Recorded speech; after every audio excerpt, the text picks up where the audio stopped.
मैं कह रही थी कि ये अकेली बेचारी क्या करेगी घर पे। मैंने बोला था आपकी बेटी से जाने के लिए, लेकिन कहने लगी कि खच्चर से चढ़ाई करूंगी तब जाऊंगी। ऐसा कहा था क्या तूने? मुंह से निकल गया था मम्मी, पर सब लोग जाएंगे तो मैं भी पैदल पैदल चढ़ाई कर लूंगी। सब? मैं, इसके पापा और आपके 5 साले। मुझे पागल कुत्ते ने काटा है क्या, जो मैं इतनी बड़ी सिरदर्दी लेके वहाँ यात्रा पे जाऊँ? तुम मेरे परिवार को सिरदर्दी कह रहे हो? तो क्या बोलूं? भूल गई तुम पिछली बार जब वैष्णो देवी गए थे तो कैसा सर्कस किया था तुम्हारे घर वालों ने? कौन से सर्कस की बात कर रहे हो आप दामाद जी? बताऊं कौन से सर्कस की बात कर रहा हूँ मैं? हाँ हाँ बताओ ना, मैं भी तो सुनूं। सबसे ज्यादा नाटक तुम्हारी मम्मी ने ही किया था। अब ऐसा क्या नाटक कर दिया था मैंने दामाद जी? जब पूरे कटरा में एक भैंस नहीं दिखी आपको तो रात में 12 बजे भैंस का दूध पीने की सनक क्यों चढ़ गई? आदत ही ऐसी है, क्या करें। लेकिन वो आपके 5 बेटे, वो अब उन्होंने क्या किया था? ये पूछो क्या नहीं किया था। भैरव बाबा के सामने वाली जो छत है उस पे रेलिंग से कहने लगे लटक जाओ, हम फोटो खींचेंगे। वो तो माता रानी का आशीर्वाद है जो मैं बच गया, नहीं तो सफेद साड़ी में बैठी होती तुम।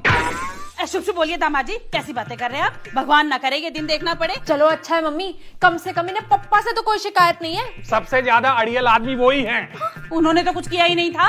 एक बात बताइए, जहाँ फ्री का लंगर था वहाँ बड़े बड़े अक्षरों में लिखा था कि अपनी जूठी थाली खुद धोएं, तो उन्हें धोनी नहीं चाहिए थी? अब आदत ही नहीं है ना ऐसी उनकी। अच्छी आदत आपके घर में है कहाँ किसी को? इतना भी सुनाने की जरूरत नहीं है। एक बात बताओ, कहीं कोई जाए और 4-6 बातें याद करने वाली ना हो तो घूम के आने का फायदा ही क्या है? तुम ही याद रखो ये अपने घर वालों की 4-6 बातें। अब पुरानी बातों पे मिट्टी डालिए। और आपको एक बात बताऊं, आप शादीशुदा हैं और शादीशुदा आदमी को भगवान के दर्शन अकेले नहीं करने चाहिए, जोड़े में करने चाहिए। और नहीं तो क्या। चुप रहो तुम।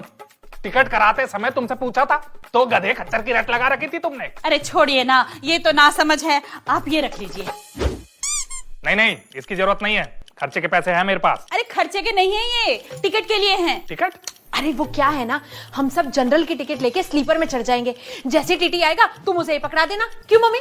एक ग्राम विकास अधिकारी कभी घूस नहीं देता।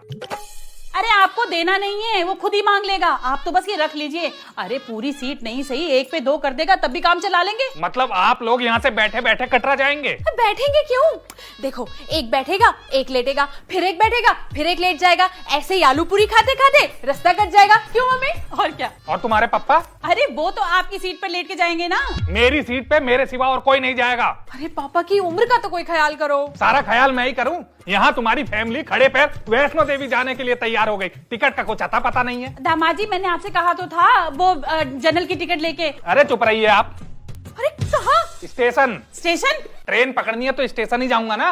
लेकिन ट्रेन आने में तो 2.5 घंटे बचे हैं। 2.5 घंटे बचे हो या 5 घंटे, मैं वहां जाके प्लेटफॉर्म पे सोकर इंतजार कर लूंगा, लेकिन यहाँ 5 मिनट भी नहीं रुकूंगा। अरे रुको, सुनो, कहाँ जा रहे हो? मम्मी ये तो चले गए। बोगी नंबर याद है क्या तुझे? नहीं। अरे तो बैठी क्यों है? जल्दी कर, उठ भाग। इस आदमी की सीट पर ही तो सोकर 9 लोग जाएंगे। अब मैं बबलू को और तेरे पापा को फोन करके कह देती हूँ स्टेशन पहुंच जाएंगे। जय करो शेरा वाली दा।